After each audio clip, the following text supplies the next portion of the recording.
हिंदुस्तान नहीं बल्कि सारी दुनिया में अब वक्फ बिल को लेकर मुख्तलिफ मकामात पर चिमगुयाँ चल रही हैं। यानी इसके ऊपर अब हर कोई अपने अपने अंदाज से बात कर रहा है।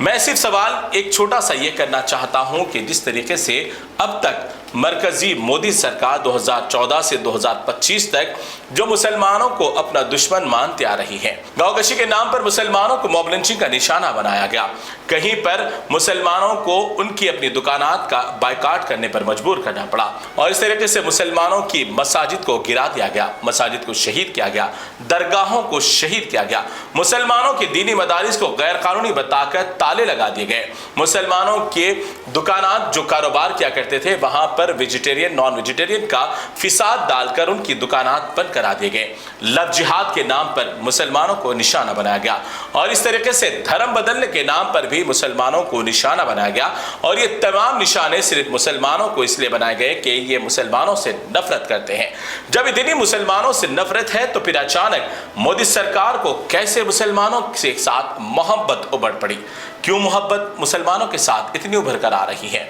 और ये तमाम अराजियात पर कब्जा करते हुए वक्फ बिल के नाम पर मुसलमानों का साथ देने की, मुसलमानों को तरक्की देने की बात करने वाली ये सरकार अचानक कैसे इतनी मोहब्बत उनके ऊपर आ पड़ी है।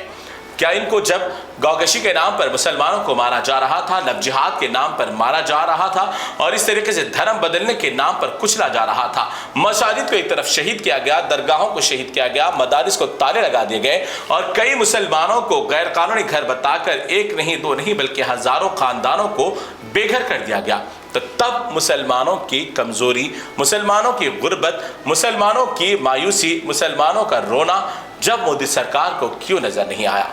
तो सीधी सीधी साफ बात यही है कि मोदी सरकार मुसलमानों का भला नहीं चाहती, बल्कि वो जो चाहती थी कि मुसलमानों के जो उनके पास मौजूद कीमती चीज़ें हैं वो तमाम तर चीज़ें खींच लिए जाएंगे और इस तरीके से निशाना बनाते हुए मुसलमानों को कमज़ोर किया जाएगा। और इसकी सबसे बड़ी वजह फिर एक मैं तब उसी बात को दोहरा दूं कि मुसलमानों के नाइत्तेफाकी, मुसलमानों के अंदर इत्तेहाद नहीं होना, मुसलमानों के अंदर मुनाफिकत भर जाना, मुसलमानों का एक दूसरे का टांग खींचना और जब सियासी मैदान में जब कोई मुसलमान खुलकर सामने लड़ने के लिए आता है तो उससे वोटों से महरूम कर देना और इस तरीके से